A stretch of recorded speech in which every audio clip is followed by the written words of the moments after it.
हे प्रभो आनंद दाता ज्ञान हमको दीजिए,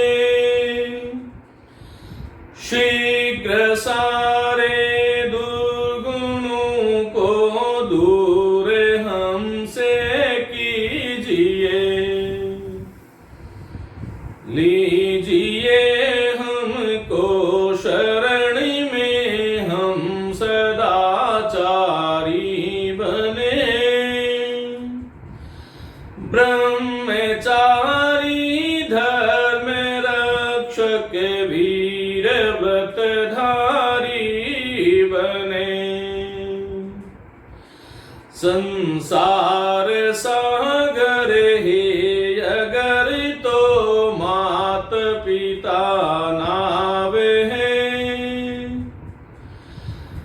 जिसने करी सेवा उसका बेड़ा पार है। जिन्होंने दुखाई आत्मा वो डूबते मझधार है।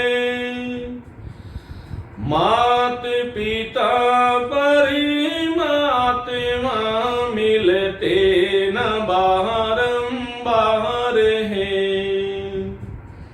मात पिता परमात्मा मिलते न बारंबार है, मिलते न बारंबार है। नमस्ते मित्रों, हिंदी व्याकरण की हम बात कर रहे थे। अब से पूर्व 5 व्याख्यान आप लोगों ने सुने होंगे। 4 व्याख्यान जो थे वो वर्ण विचार से संबंधित थे और जो 5वां व्याख्यान था उसमें हिंदी व्याकरण की संपूर्ण रूपरेखा थी। मित्रों, मैंने आपको बताया था कि हिंदी व्याकरण के 2 पक्ष है। एक शब्द व्युत्पत्ति पक्ष जिसको हम शब्द संरचना के संगठक तत्व कहते हैं, और दूसरा शब्द विश्लेषणात्मक पक्ष जिसको हम व्याख्यात्मक पक्ष भी कहते हैं। ये कक्षा उन्हीं लोगों के लिए है जिन्होंने हिंदी व्याकरण के भाग 5 को ठीक ठाक ढंग से हृदयंगम कर लिया है। तो यदि किसी ने भाग 5 को नहीं सुना है तो इस व्याख्यान को बंद कर दें, पहले 5 सुन लें और फिर उसके बाद में आप आएंगे तभी समझ में आएगा। देखिए, मैंने आपको ये कहा था कि शब्द संरचना की जो इकाइयां हैं हिंदी में जो शब्द संरचनात्मक इकाइयां हैं, संरचना की जो इकाइयां हैं वो 4 हैं।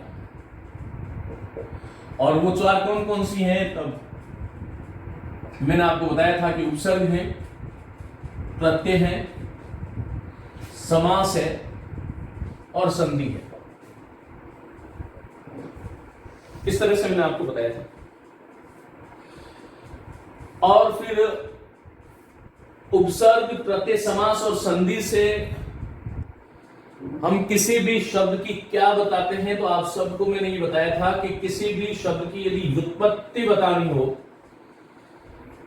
तब आप उपसर्ग, प्रत्यय, समास और संधि, उस शब्द में कौन सा उपसर्ग लगा है, कौन सा प्रत्यय है, यदि समास हुआ है तो समास के बारे में बात करनी है और संधि हुई तो संधि के बारे में आपको बात करनी है। और फिर मैंने आपको ये बताया था कि शब्द विश्लेषणात्मक पक्ष, जिसमें देखो मैंने आपसे ये कहा था कि विकारी पद कौन कौन से होते हैं।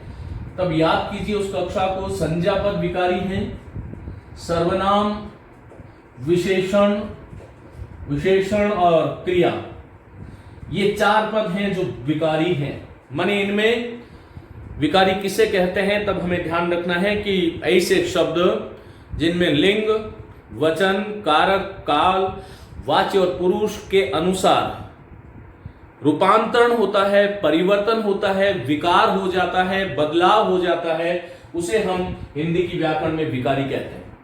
और हिंदी व्याकरण में विकारी पद 4 ही हैं, नहीं तो कम है, नहीं से ज्यादा है। अब मित्रों, मैंने आपसे कहा था कि हम पहले शब्द संरचना माने हिंदी में शब्दों का निर्माण करने वाले नए शब्दों का निर्माण संज्ञा, सर्वनाम, विशेषण और क्रिया से नहीं होता। यदि नए शब्द बनाने हैं तो उपसर्ग, प्रत्यय, समास और संधि की शरण में हमें जाना पड़ेगा। अब देखिएगा, आमतौर पर ऐसी परंपरा है कि कोई भी शिक्षक हिंदी व्याकरण में पहले संधि पढ़ाते हैं, लेकिन मैं संधि से शुरुआत नहीं कर रहा। इसके पीछे का कारण यह है जो मुझे लगता है, और वो ये लगता है कि जब तक आप प्रत्यय नहीं पढ़ लेते हो, जब तक आप प्रत्युम को नहीं पढ़ लेते, जब तक आप मूल शब्द का निर्णय नहीं कर सकते, और संधि में मूल शब्द ही महत्वपूर्ण होता है। इसलिए मूल शब्द कौन सा? संज्ञा का मूल हो सकता है, सर्वनाम का मूल है, विशेषण का मूल है और क्रियापद का भी मूल है। और ये संज्ञा, सर्वनाम, विशेषण और क्रियापद के मूल को यदि जानना है तो हमें क्या पढ़ना पड़ेगा? प्रत्यय। प्रत्यय पढ़ने के बाद में यदि हम चाहें तो हम समास पढ़ सकते हैं, संधि पढ़ सकते हैं, और अंत में, सबसे अंत में संधि पढ़ ली जाती है, तब हमें उपसर्ग पढ़ना चाहिए। यदि मेरा कोई शिक्षक साथी भी इसको सुन रहा है तो ये ध्यान रखें, क्योंकि उपसर्ग और मूल शब्द के मध्य संधि होती है। जब तक विद्यार्थी को संधि का ज्ञान नहीं होगा, जब तक वह उपसर्ग का निर्णय नहीं कर सकता। चलिए मैं तुरंत क्लास को आगे बढ़ाता हूं और शुरू करता हूं प्रत्यय प्रकरण। मित्रों, प्रत्यय होता क्या है देखिएगा। पहले तो हमें ध्यान रखना है कि प्रत्यय और उपसर्ग ये दो चीजें हैं। तो हम सभी जानते हैं कि देखो, शब्द के आरंभ में उपसर्ग होता है, उपसर्ग के बाद में मूल शब्द होता है, मूल शब्द, और मूल शब्द के अंत में प्रत्यय होता है। हिंदी में शब्द की जो संरचना होती है वह कुछ इस प्रकार से होती है। आरंभ में उपसर्ग होगा, फिर मूल शब्द होगा, अंत में प्रत्यय होगा, और प्रत्यय से निष्पन्न जो शब्द होगा वो या तो दो ही तरह के शब्द होते हैं। प्रत्यय जुड़ करके बनने, कृत बन के जुड़ेगा तो कृदंत कहलाएगा, और तदित प्रत्यय जुड़ करके जो शब्द बनेगा, ध्यान रखना मेरी भाषा का, वह तदितांत बनेगा। यह हमें ध्यान रखना है। मित्रों, मैंने आपको कहा कि शब्द के आरंभ में उपसर्ग जुड़ता है, फिर मूल शब्द और फिर प्रत्यय होता है। देखिए, पहले तो हमें यह ध्यान रखना है कि उपसर्ग और मूल शब्द बहुत महत्वपूर्ण बातें हैं। मैं परिभाषा सिखाने के लिए नहीं आया। मैं जानता हूं कि मेरी ये कक्षाएं 7th, 8th, 9th, 10th के लिए उपयोगी हो सकती हैं, लेकिन वह बच्चे इनको कम देख रहे हैं, और जो महाविद्यालयी विद्यार्थी हैं और जो प्रतियोगी परीक्षाओं को तैयारी कर रहे हैं, वह विद्यार्थी इन कक्षाओं को ज्यादा देख रहे हैं। इसलिए मैं आरंभिक चीजें नहीं बता रहा। उपसर्ग और मूल शब्द के मध्य, जब हम उपसर्ग और मूल शब्द के मध्य, ये कुछ चीजें जो महत्वपूर्ण है वो लिखना है। उपसर्ग और मूल शब्द जो है वो किस प्रकार जुड़ते हैं। मानी कि उपसर्ग और मूल शब्दों से स्वतंत्र शब्द का निर्माण जब होता है, स्वतंत्र शब्द का जब निर्माण होता है, तब किन किन प्रक्रियाओं से होता है। तो हमें यह ध्यान रखना है कि उपसर्ग और मूल शब्द के मध्य संधि हो सकती है। यह ध्यान रखना, उपसर्ग और मूल शब्द के मध्य संधि की जा सकती है। कैसे संधि की जा सकती है? तब हमें यह ध्यान रखना है कि जैसे मैंने एक उपसर्ग लिया नी और एक मूल शब्द मान लीजिए आय, और इनको मैं जब जोड़ूंगा तो शब्द क्या बनेगा? बोलो, न्याय बनेगा। मैंने एक शब्द लिया था वी और एक शब्द ले लिया मैंने आपक या आख्यान या कुछ भी अस ले लिया, और ये शब्द क्या बना? व्यापक। मेरे विद्यार्थियों, मैं आपको यह कह रहा हूं कि उपसर्ग और मूल शब्द के मध्य, मूल शब्दों से जब स्वतंत्र शब्दों का निर्माण होता है, तब कौन भाग लेता है उसमें? संधि भाग ले सकती है। ये ध्यान रखो, मानी संधि से उपसर्ग और मूल शब्द के मध्य संधि हो सकती है, लेकिन ये ध्यान रखना कि कभी भी उपसर्ग, प्रत्यय और मूल शब्द के मध्य कभी भी किसी भी अवस्था में, किसी भी हालत में संधि नहीं हो सकती है। मूल शब्द और उपसर्ग के मध्य संधि हो सकती है, लेकिन मूल शब्द और प्रत्यय के मध्य कभी भी संधि नहीं हो सकती। ये बात एक इस कक्षा की महत्वपूर्ण बात होने वाली है। यदि आपने देखिएगा, जैसे मैंने आपसे कहा कि मैंने कोई भी शब्द ले लिया, मैंने एक शब्द लिया वितान या विज्ञान या व्यवहार, कुछ भी शब्द ले लिया, और इसमें मैंने यदि इक प्रत्यय जोड़ने की आपसे कहा, देखो न में क्या आया है, बोलो अ आया है, आगे क्या है ई, तो ये क्या बन जाना चाहिए ए, और इस हिसाब से जब इक प्रत्यय जुड़ता है तो शब्द के आरंभ में जो ई होगा उसका तो आई हो जाएगा। आज मैं इसी पर बात करने वाला हूं कि क्यों ऐसा हो जाता है। फिर आगे ता लिखा, फिर न वाला अ और इक वाला ई मिलके तो ए बन गया, इसकी एक मात्रा लग गई वर्तनी जिसको हम कहते हैं, तो शब्द वैतानेक बन गया। यह एक सरल शब्द ले लो और समझ में आ जाएगा कि समाज शब्द है, और समाज शब्द में इक जोड़ोगे तो इक जोड़ने से स का तो सा हो जाता है, जिसको हम आदि वृद्धि कहते हैं। फिर मां, फिर ज वाला ए और सामाजिक शब्द बन जाएगा, जो कि गलत हो जाएगा। इसलिए मैंने आपको कहा कि जब उपसर्ग और मूल शब्द के साथ उपसर्ग जोड़ा जाता है तो संधि यदि होती है तो अवश्य करनी चाहिए, लेकिन मूल शब्द के साथ में जब प्रत्यय जोड़ा जाता है तो कभी भी किसी भी स्थिति में संधि ना करें। वहां पर केवल और केवल किससे निर्माण होता है? शब्दों का संयोग से निर्माण होता है। अब ये संयोग दो तरह से होता है, मानी मूल शब्द और प्रत्यय का जो संयोग है वो दो प्रकार से होता है।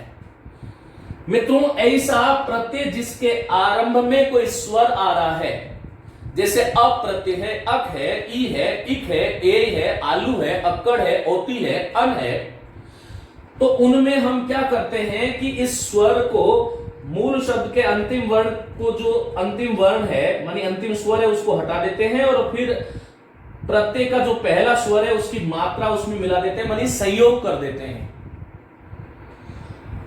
और यदि इसी प्रकार से यदि किसी प्रत्यय के आरंभ में व्यंजन हो, जैसे ती प्रत्यय है तो घटना था, या घट के साथ में ती जोड़ा तो घट एक शब्द हो गया, ती हो गया। इसी प्रकार से एक शब्द है स्वर्ण और दूसरा शब्द है कार, तो में कार प्रत्यय है, ध्यान रखना, स्वर्ण कार।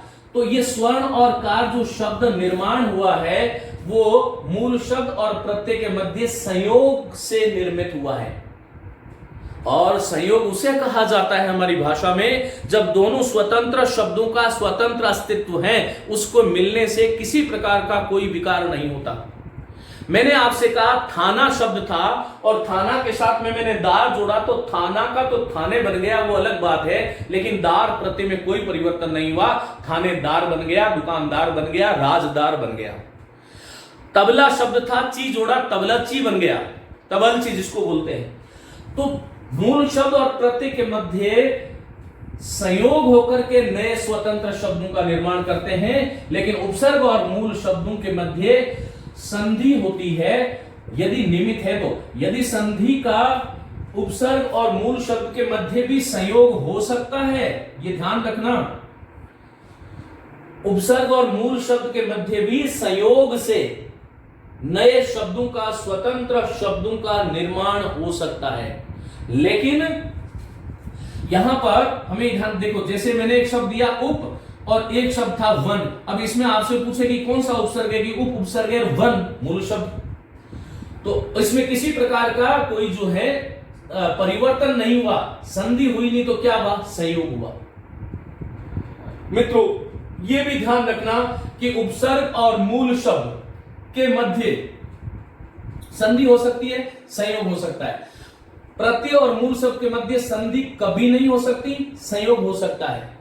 उपसर्ग और मूल शब्द से स्वतंत्र सामासिक पदों का निर्माण किया जा सकता है, स्वतंत्र सामासिक पदों का निर्माण किया जा सकता है। और यह बात यदि आपको समझनी हो तो ध्यान रखना, जिस किसी भी उपसर्ग में, जिस किसी भी समस्त पद का पहला जो पद है वो यदि उपसर्ग होता है तो वहां पर अव्ययी भाव समास होता है।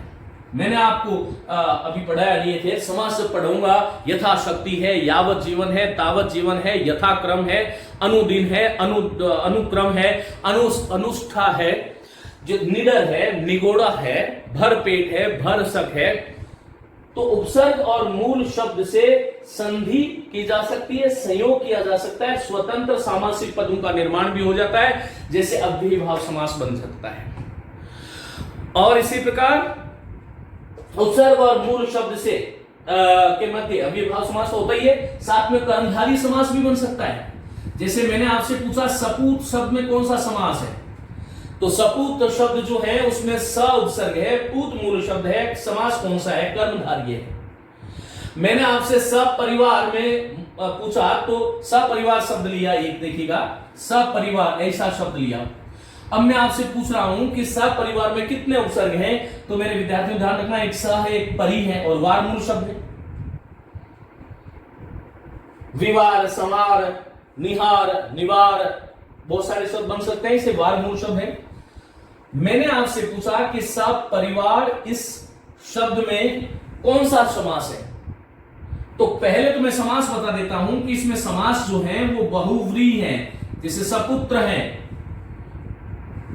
सार्थक है, सपत्नी है, इनमें अव्ययभाव भी होता है, लेकिन विस्तार से मैं उस दिन बताऊंगा जब समास प्रकरण की बात करूंगा। अब सपरिवार में कितने उपसर्ग हैं कि पहला स उपसर्ग है, दूसरा कौन सा है, परि उपसर्ग है, और ये शब्द किससे निर्मित हुआ है, संयोग से, संयोग से निर्मित हुआ। लेकिन उदाहरण किसका बना साहब, बहुव्रीहि का। इसका मतलब क्या हुआ कि ये मूल शब्द था और ये इनके साथ उपसर्ग थे, तो उपसर्ग और मूल शब्दों से हम समासों का निर्माण भी कर सकते हैं, सामासिक पदों का निर्माण भी कर सकते हैं, ये ध्यान रखना। इसलिए ये ध्यान रखो कि उपसर्ग और मूल शब्द से संधि की प्रक्रिया से शब्दों का निर्माण हो सकता है। और यही कारण था कि मैंने कहा कि जब तक हम संधि नहीं जानते, जब तक उपसर्ग की तरफ देखना भी अपराध है, क्योंकि संधि जानोगे तभी उपसर्ग के विषय में आपको आएगा। क्योंकि नी और आय से न्याय क्यों बना, कौन सी संधि हुई, यहां पर यह संधि हुई, न में ई जो था उसका यह बना, आय वाला आ इसमें जुड़ गया, न्याय बना। जब तक आप संधि नहीं जानोगे उपसर्ग नहीं सीख सकते।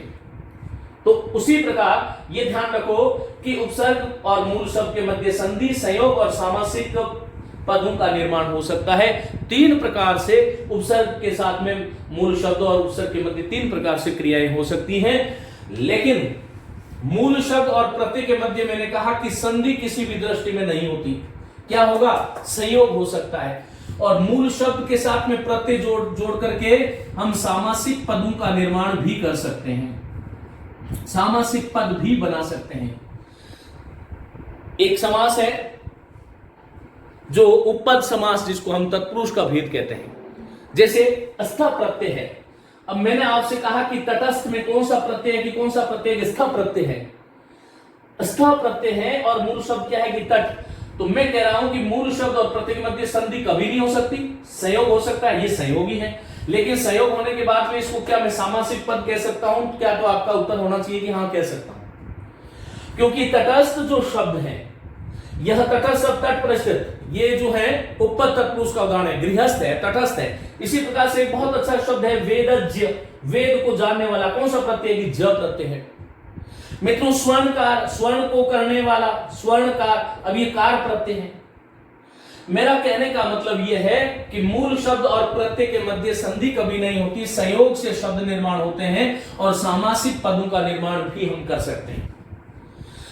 एक आश्रय मैं यहां पर समाप्त करता हूं और इनको मैं मिटा रहा हूं, एक बार ढंग से देखिएगा। मैंने आपको कहा कि हिंदी व्याकरण में किसी भी शब्द या हिंदी भाषा में किसी भी शब्द के निर्माण की प्रक्रिया क्या है, तो हम पहले उपसर्ग जोड़ते हैं। दूसरा ये ध्यान रखिए कि यह आवश्यक नहीं है कि प्रत्येक शब्द में उपसर्ग का योग हो, ऐसा आवश्यक नहीं है। एक आदर्श शब्द की यदि मैं बात करूं, जैसे व्याकरण शब्द की बात करूं, तो इसमें वी उपसर्ग है, आ उपसर्ग, दो उपसर्ग हो गया, कर मूल शब्द है, संस्कृत में क्री जो जिसको हम कहते हैं, और कौन सा प्रत्यय की अन, फिर अन का क्या हो गया, अण।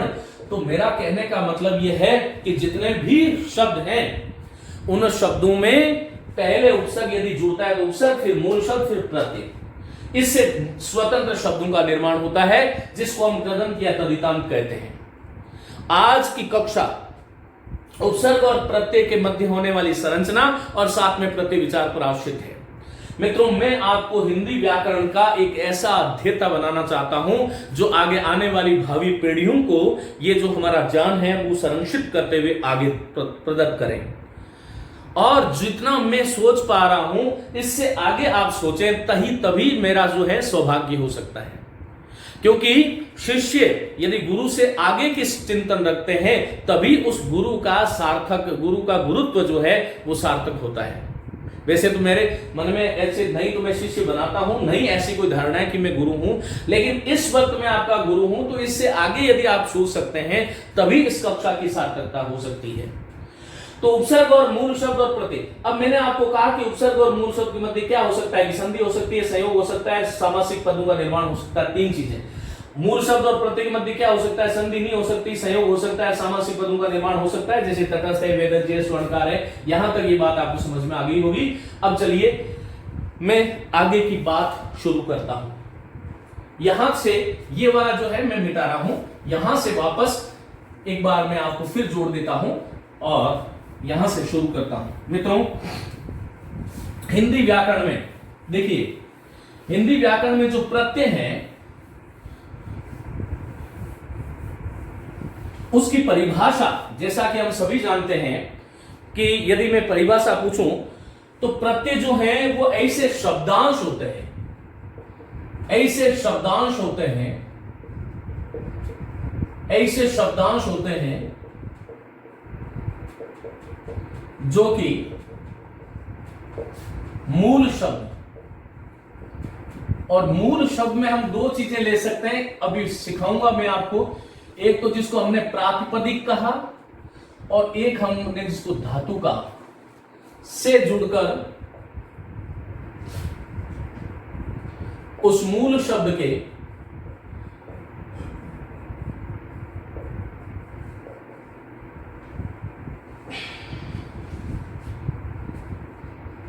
अर्थ में रंजकता या वैशिष्ट्य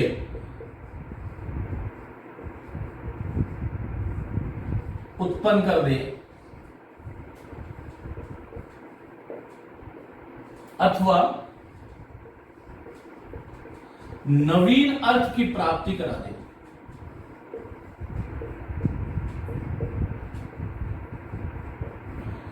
या फिर उस शब्द के स्वरूप को, शब्द के व्याकरणिक स्वरूप को बदल दे, परिवर्तित कर दे, उसे हम प्रत्यय कहते हैं। चलिए अब यहां पर पहली जो चीज मैंने आपको बताई कि ऐसे शब्दांश होते हैं, तो यहां पर पहली चीज जो सीखने योग्य है वह क्या आई मित्रों, शब्दांश।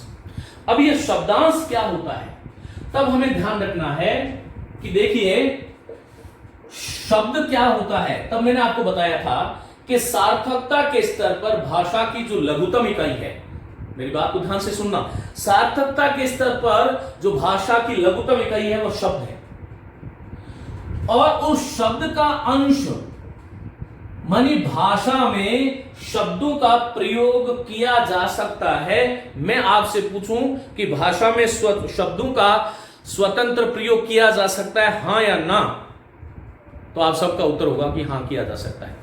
लेकिन शब्दांश का भाषा में कभी स्वतंत्र प्रयोग नहीं होता। भाषा में शब्दांश का स्वतंत्र प्रयोग नहीं होता। इसका मतलब क्या हुआ कि शब्दों का हम भाषा में प्रयोग कर सकते हैं, हालांकि वो पद बन जाते हैं, लेकिन शब्दांश का हम कभी भी स्वतंत्र रूप से प्रयोग नहीं कर सकते। और प्रत्ययों को जब हम शब्दांश कह रहे हैं तो आप यूं कह सकते हो कि प्रत्ययों का भाषा में स्वतंत्र प्रयोग नहीं हो सकता। मैं आपसे कहूं कि अ क्या है, प्रत्यय है, इक क्या है, प्रत्यय है। अब मैंने आपसे कहा कि यह क्या है कि प्रत्यय है, ए क्या है कि प्रत्यय, आयन क्या है कि प्रत्यय है, लेकिन इसका स्वतंत्र प्रयोग नहीं हो सकता। हाँ देखो, इसके अपवाद हो सकते हैं क्योंकि ये नियम भगवान के बनाए हुए नहीं है। जैसे मैं आपसे कहता हूं कि कुछ आहट सुनाई दे रही है, मैंने आपसे कहा कि मुझे कुछ आहट सुनाई दे रही है, आहट, तो आहट का मतलब ध्वनि है। मैं इधर आपको क्या कह रहा हूं कि भाषा में शब्दांशों का स्वतंत्र प्रयोग नहीं होता, प्रत्यय जो है वो शब्दांश होते हैं। और फिर मैं इधर कह रहा हूं कि मुझे कोई आहट सुनाई दे रही है, कोई ध्वनि सुनाई दे रही है, आहट शब्द का प्रयोग कर रहा हूं। और आहट वास्तव में एक शब्द भी है जो स्वतंत्र प्रयुक्त हो रहा है, प्रत्यय भी है। तो ये इसका अपवाद कह सकते हो। इस तरह से और भी है, आयन शब्द है ना, वो शब्द हो सकते हैं, अधीर शब्द है, शब्द तो हो सकते हैं। जैसे आस्पद शब्द, आस्पद, प्रेरणास्पद में कौन सा प्रत्यय आस्पद है? हास्यास्पद है, प्रेरणास्पद है। तो आस्पद शब्द, आस्पद कहते हैं पात्र को, भाजन को। आस्पद का स्वतंत्र प्रयोग भी देखा जा सकता है, लेकिन आप यूं समझ लो कि 99% तो शब्दांश का स्वतंत्र, प्रत्ययों का स्वतंत्र रूप से प्रयोग नहीं होता। इसलिए अब ये आहट जो है, जैसे मैंने कहा घबराहट, तो घबराहट में कौन सा प्रत्यय? आहट, हड़बड़ाहट, सनसनाहट, सुरसुराहट। तो ये आहट प्रत्यय भी है और शब्दांश भी है, लेकिन शब्द के रूप में भी प्रयुक्त हो रहा है। लेकिन आपको परिभाषा में आपसे कोई पूछे क्या प्रत्ययों का भाषा में स्वतंत्र प्रयोग हो सकता है, तो आप सबका उत्तर ये होना चाहिए कि नहीं, प्रत्ययों का भाषा में स्वतंत्र प्रयोग नहीं हो सकता। क्यों नहीं हो सकता? कोई पूछ ले तो भाई ये शब्दांश है इसलिए नहीं हो सकता। और शब्दांश जो है उनका अपना कोई अर्थ भी नहीं होता, उनका अपना। देखो ये भी ध्यान रखना कि उपसर्ग और प्रत्यय जो है ना वो दोनों ही शब्दांश है। शब्दांश जो है वो दोनों है। उपसर्ग में शब्द है, शब्दांश है, और प्रत्यय भी शब्दांश है। तो उपसर्ग का भी भाषा में स्वतंत्र प्रयोग नहीं कर सकते हम। जैसे मैंने कहा प्र, परा, अप, सम, अनु, अव, निस, निर, दुस, दुर, वी, आ, नि, अधि, अभि, अधि, प्रति, परि, उप, ये क्या है?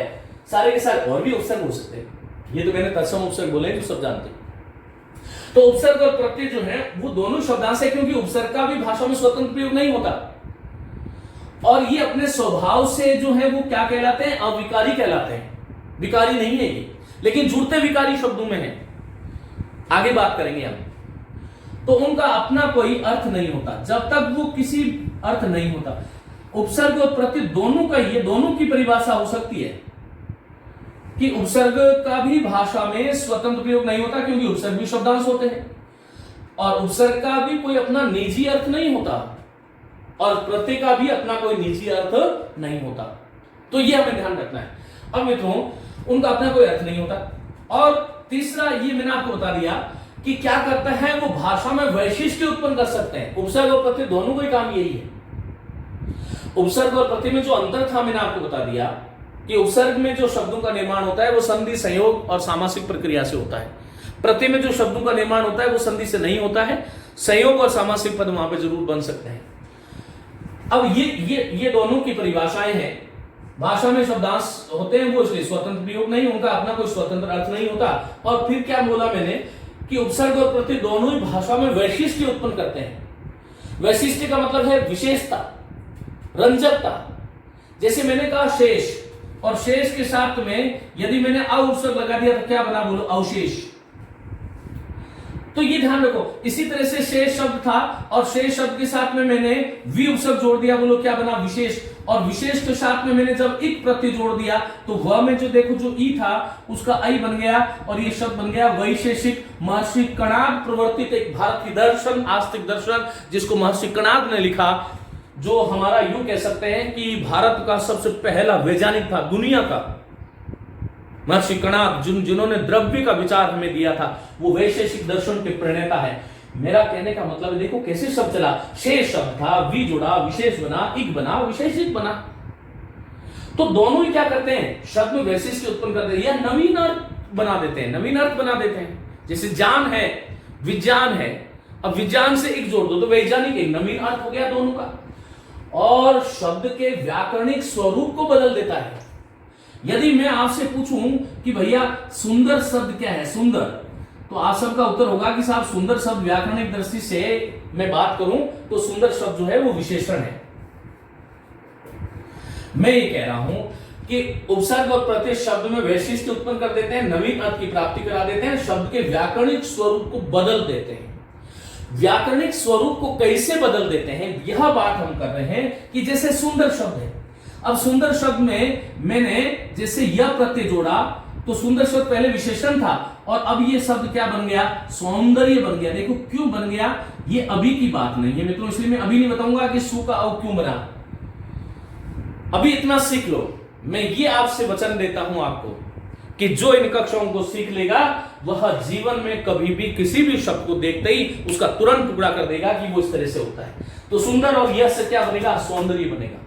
अब ये सौंदर्य शब्द व्याकरणिक जो आधार था उसका पहला विशेषण था, लेकिन सौंदर्य शब्द में आपसे पूछूं परीक्षा में क्या है, ये भाववाचक संज्ञा है। देखो व्याकरणिक स्वरूप बदला कि नहीं बदला, इसका मतलब प्रत्येक भाषा में वैशिष्ट उत्पन्न करते हैं, नवीनत्व की प्राप्ति करा देते हैं और व्याकरण स्वरूप को भी बदल देते हैं।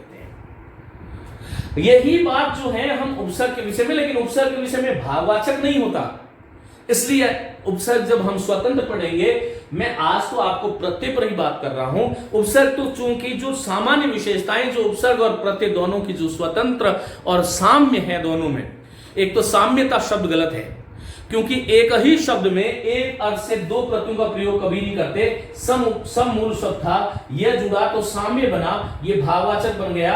अब ता प्रत्यय भी भाववाचक है, तो यह के साथ में कभी भी ता प्रत्यय का प्रयोग नहीं करना चाहिए, इसलिए साम्यता शब्द अशुद्ध है। साम्यता शब्द अशुद्ध है, वैषम्यता अशुद्ध है।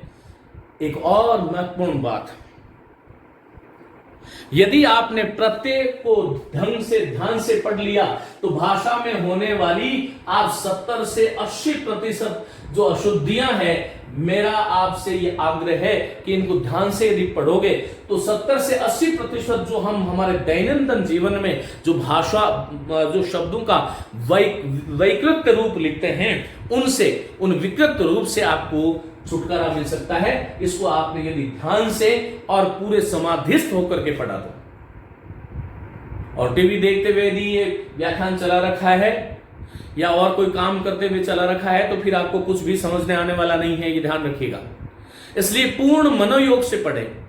आप 1% भी ये न सोचें कि हम और आप आमने सामने नहीं हैं, क्योंकि सांप्रतिक युग जो है उसकी ये महत्ती आवश्यकता हो गई है कि हमें ये माध्यम अपनाना ही होगा। हालांकि गुरु और शिष्य के मध्य जो कक्षीय जो वातावरण है उसकी संपूर्ति तो ये कक्षाएं कभी नहीं कर सकती, मैं जानता हूं। लेकिन फिर भी हम जानते हैं ना कि जब कुछ भी नहीं है तो कुछ तो ठीक है, नहीं कुछ भी नहीं है उसे तो कुछ होना तो ठीक है। तो चलिए हम आगे बात करते हैं कि ये इस तरह से साम्यता शब्द नहीं हुआ। अभी तक हम प्रत्यय की परिभाषा की बात कर रहे थे मित्रों, अब मैं बात करता हूं कि ये प्रत्यय जो है वह कहां जुड़ता है, किसके साथ जुड़ता है। तो ये ध्यान रखना, प्रत्येक मूल शब्द के साथ जुड़ता है। और ये मूल शब्द है क्या, तो मूल शब्द के लिए मैंने एक तो प्रातिपदिक शब्द लिखा और एक धातु लिखा है। प्रातिपदिक शब्द का मतलब क्या होता है, प्रातिपदिक शब्द का अर्थ वैसे मूल ही होता है, मनी ऐसा शब्द जिसके साथ अभी तक किसी प्रत्यय का प्रयोग नहीं किया गया हो, विभक्ति का प्रयोग नहीं किया गया हो, वो प्रातिपदिक होता है। मनी मूल रूप से संज्ञा शब्द, सर्वनाम शब्द, विशेषण शब्द प्रातिपदिक है, धातु का अर्थ क्रिया होता है। कल मैंने आपको ये कहा था कि हमारी भाषा में 4 प्रकार के विकारी पद है। कौन कौन से विकारी पद है, देखो ये प्रतीक परिभाषा हो गई, अब हम मूल शब्द की तरफ बात कर रहे हैं।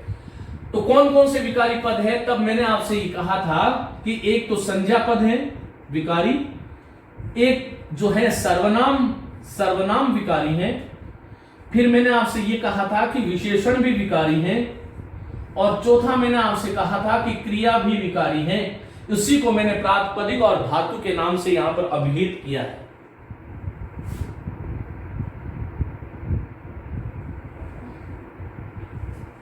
और मित्रों ये संज्ञा, सर्वनाम और विशेषण इनके मूल रूपों के साथ, संज्ञा, सर्वनाम और विशेषण इनके मूल रूपों के साथ जो प्रत्यय जुड़ते हैं उन प्रत्ययों को हम बोलते हैं तद्धित प्रत्यय। उनको हम बोलते हैं तद्धित प्रत्यय, उनको हम बोलते हैं तद्धित प्रत्यय। तद्धित प्रत्यय माने कि संज्ञा, सर्वनाम, विशेषण और उसके साथ में एक अव्यय और जोड़ लो। यदि ये प्रश्न आपसे कर लिया गया किसी परीक्षक ने कि संज्ञा, सर्वनाम, विशेषण और अव्ययों के साथ जुड़ने वाले प्रत्ययों को क्या कहते हैं, तो उसे हम तद्धित कहते हैं। और क्रिया का जो मूल होता है उसको हम धातु कहते हैं। तो कई बार वही से धातु पूछना चाहिए, लेकिन धातु और क्रिया में से कुछ भी पूछ रहा है, माने क्रिया पदों के साथ या धातु पदों के साथ जो जुड़ने वाले जो प्रत्यय हैं उनको क्या कहते हैं, तब आप सबका उत्तर होना चाहिए कि उनको हम कृत प्रत्यय कहते हैं। आपको मैंने यहां से परिभाषा बताई थी, फिर प्रातिपदिक माने मूल शब्दों को समझने के लिए हमें विकारी शब्दों को समझना पड़ेगा। विकारी जो है वो चार थे, संज्ञा, सर्वनाम, विशेषण और क्रिया।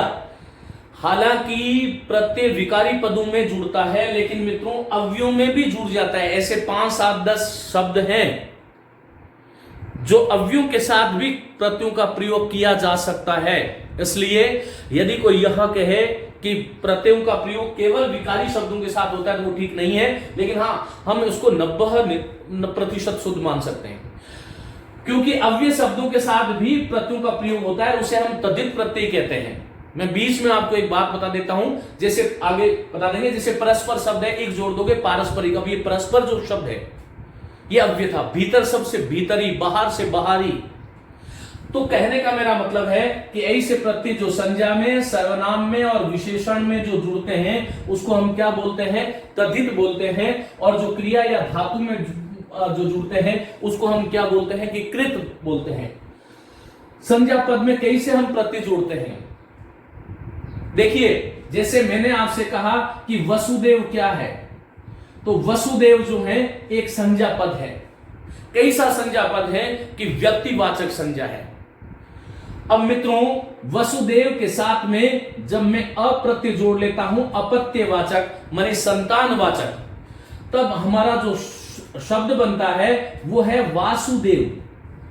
पहले तो यह भी ध्यान रखना कि वसुदेव और वासुदेव ये एक व्यक्ति के दो नाम नहीं है, ये दो अलग अलग व्यक्तिवाचक संज्ञाएं हैं। वसुदेव यदि मैं बोलूं तो इसका तात्पर्य है कृष्ण के पिता, और वासुदेव भगवान कृष्ण स्वयं का नाम है। जैसे भरत की संतान भारत कहलाई, दशरथ की संतान दाशरथी कहलाई, सुमित्रा की संतान सौमित्र या सौमित्री कहलाई, उसी प्रकार वसुदेव से अप्रत्यय जुड़ेगा तो वासुदेव शब्द बनेगा। तो ये संज्ञा शब्द है। मैं अभी आपको प्रत्ययों की शुरुआत मैंने नहीं करी है, मैं अभी आपको बता रहा हूं कि प्रत्यय दो प्रकार के प्रत्यय होते हैं, तद्धित प्रत्यय और कृत प्रत्यय। तो तद्धित प्रत्यय किसमें जुड़ते हैं, संज्ञा शब्दों में, सर्वनाम में, विशेषण में, और इसके साथ में एक और जोड़ देता हूं मैं, अव्यय। इन अव्ययों में तो केवल 10-15 शब्दों का ही निर्माण होता है, लेकिन हमें ये सीखना तो पड़ेगा। इसलिए परीक्षक यदि कोई आपसे कहे कि संज्ञा, सर्वनाम, विशेषण और अव्ययों में जुड़ने वाले प्रत्ययों को क्या बोलते हैं, तो तुरंत उत्तर होना चाहिए कि तद्धित बोलते हैं। अब वसुदेव में आ जुड़ा तो बोलो क्या बना, वासुदेव। तो ये संज्ञा शब्द। सर्वनाम शब्द क्या है, जैसे मैंने बोला अपना शब्द है, और अपना के साथ में मैं त्व जोड़ता हूं तो अपनत्व बन जाता है, अपनत्व शब्द बन जाता है। और इसी प्रकार विशेषण शब्द की बात करूं, जैसे मैंने कहा मधुर शब्द है, मधुर शब्द के साथ में मैं ता प्रत्यय जोड़ूंगा तो मधुरता बन जाएगा, और मधुरता। और यदि मैं मधुर शब्द के साथ में यह प्रत्यय जोड़ूंगा तो माधुर्य शब्द बन जाएगा। लेकिन आपको यह भी ध्यान रखना है कि यह प्रत्यय और ता प्रत्यय दोनों ही भाववाचक है, और एक ही अर्थ वाले दो प्रत्ययों का प्रयोग किसी एक शब्द में नहीं करना चाहिए। यदि कर रहे हो तो गलत है। आप माधुर्यता यदि बना दिया आपने तो शब्द गलत हो जाएगा। सौंदर्य शब्द हो सकता है, सुंदरता हो सकता है, लेकिन सौंदर्यता शब्द गलत है, ये ध्यान रखना। तो मधुर में ता जुड़ा, मधुरता। मैंने कहा कि संज्ञा, सर्वनाम, विशेषण में जुड़ने वाला प्रत्यय कौन सा है, अब भी बता देता हूं, भीतर शब्द है, और भीतर शब्द के साथ में हमने ई प्रत्यय जोड़ दिया, बोलो क्या बना, भीतरी। अब मैं आपसे कुछ और बात करना चाह रहा हूं। देखिए मित्रों, मैं आपसे कहूं कि वसुदेव क्या है कि संज्ञा है, और क्या है कि तद्धित प्रत्यय है, अपना क्या है कि सर्वनाम है, और त्व क्या है कि तद्धित प्रत्यय है, मधुर क्या है कि विशेषण है, और ता क्या है कि तद्धित प्रत्यय है, भीतर शब्द क्या है कि अव्यय है, और ई क्या है, तद्धित है। तो वासुदेव क्या है,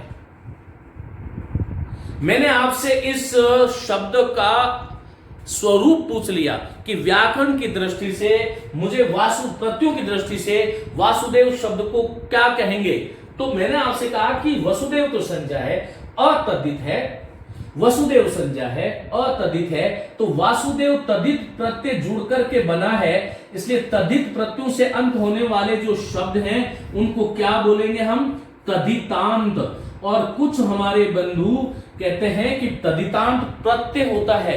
मित्रों, प्रत्यय केवल तद्धित है, तद्धित प्रत्यय जुड़ करके जिन शब्दों का निर्माण होता है उन शब्दों को हम तद्धितांत कहते हैं। तो वासुदेव, अपनत्व, माधुर्य, भीतरी, इन शब्दों का प्रत्यय की दृष्टि से या व्याकरण की दृष्टि से मैं कहूं कि ये क्या है, तो ये शब्द आपको ध्यान होना चाहिए, ये तद्धितांत है।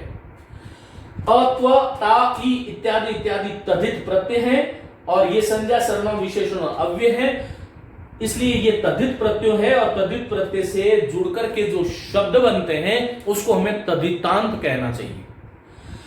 अब ये क्रिया क्या है, मैंने कहा कि क्रिया में जुड़ने वाले जो प्रत्यय हैं उसको हम कृत प्रत्यय कहते हैं और कृत प्रत्यय जुड़कर के जो शब्द बनता है मित्रों उसको हम बोलते हैं कृदंत।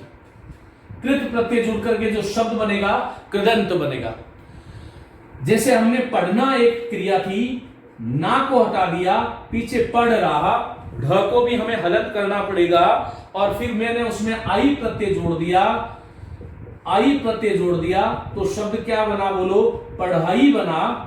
आग जोड़ दिया तो पढ़ाक बना, आकू जोड़ दिया तो पढ़ाकू बना, पढ़ धातु में या क्रिया में अंत जोड़ दिया तो पढ़ंत बना और पठ में अनीय जोड़ दिया तो पठनीय बना और अन जोड़ दिया तो पठन बना। बहुत सारे शब्द में बना सकता हूं। यदि मैंने पढ़ता हुआ बोला तो ता हुआ इसमें प्रत्यय है, यह क्रिया विशेषण प्रत्यय है। अब मैं आपसे पूछता हूं कि ये पढ़ाई क्या है, तो आप शब्द का उत्तर होना चाहिए कि पढ़ाई व्याकरण की दृष्टि से कृदंत शब्द है। और इसमें आई क्या है, तो आई क्या है कि कृत है और इसमें पढ़ क्या है, तो पढ़ जो है वो क्या है, बोलो, धातु है। क्योंकि जिससे किसी काम का होना सूचित हो जाता है वह फिर क्रिया हो जाती है। पढ़ से किसी काम का होना सूचित नहीं हो रहा, आजार तक काल को छोड़ करके, इसलिए हमें धातु कहना चाहिए। इसी प्रकार से मेरे पास शब्द था लिख और लिख में मैंने आवट जोड़ा, बोलो क्या बना, लिखावट। बुहारना क्रिया है, बुहारना में ना हटा दिया, बुहार पीछे रहा, ई जोड़ दिया, ई क्या है कि कृत प्रत्यय, शब्द क्या बना कि बुहारी कैसा शब्द है कि कृदंत शब्द है। अब मैंने आपसे इस प्रकार जितने भी शब्द मैं आपको क्रिया से बना करके बोलूंगा वह कृदंत होगा। क्रिया पदों में जुड़ने वाला जो प्रत्यय होगा वो कृत होगा और क्रिया पदों में हम प्रत्यय कैसे जोड़ते हैं और संज्ञा, सर्वनाम इत्यादि में हम प्रत्यय कैसे जोड़ते हैं, इस बात को हम आज नहीं आगे की कक्षा में समझेंगे। आगे की कक्षा प्रत्यय की दृष्टि से बहुत ही महत्वपूर्ण होने वाली है। आज हमने ये सीखा है कि प्रत्यय और उपसर्ग के मध्य क्या अंतर हो सकता है, प्रत्यय की परिभाषा क्या हो सकती है, मूल शब्द और उपसर्ग के मध्य कौन कौन सी क्रियाएं हो सकती हैं, मूल शब्द और प्रत्यय के मध्य कौन कौन सी क्रियाओं से शब्दों का निर्माण होता है। और फिर प्रत्ययों को हमने जाना कि दो प्रकार होते हैं, तद्धित प्रत्यय और कृत प्रत्यय। एक गौण रूप से स्त्री प्रत्यय भी होते हैं जो किसी पुरुषवाचक शब्द को स्त्रीवाचक बनाने के लिए काम में आता है, लेकिन वो आज नहीं पढ़ाऊंगा मैं। तो अब मैंने आपसे कहा कि तद्धित प्रत्यय किस में जुड़ते हैं कि संज्ञा, सर्वनाम, विशेषण और अव्यय पदों में जुड़ने वाले जो प्रत्यय हैं उनको हमें तद्धित कहना चाहिए और तद्धित से जो अंत होने वाले हैं उनको हमें तद्धितांत कहना चाहिए। ये प्रत्यय किस में जुड़ते हैं, तो इनमें जुड़ते हैं और ये मैंने आपको बता दिया। फिर क्रिया या धातु में जुड़ने वाले प्रत्यय कृत है, इनसे बनने वाले शब्द कृदंत है। जैसे पढ़ धातु है, आई कृत प्रत्यय है और पढ़ाई जो है वो कृदंत है। और इसी के साथ मैं आज की कक्षा समाप्त करता हूं और आगे की जो कक्षा होगी वो प्रत्ययों की दृष्टि से बहुत ही महत्वपूर्ण होगी। वो तभी आप समझ सकते हैं जब आज की कक्षा के अंदर जो प्रत्यय विचार से संबंधित जो बहुत महत्वपूर्ण चीजें थी उसके बारे में हमने बात करी। अब आगे की कक्षा में हम सीखेंगे कि प्रत्यय से कैसे शब्दों का निर्माण करते हैं और प्रत्यय के आगे कौन कौन से भेद हो सकते हैं, कृत प्रत्यय के कौन कौन से भेद हो सकते हैं, तद्धित के कौन कौन से भेद हो सकते हैं। नमस्ते।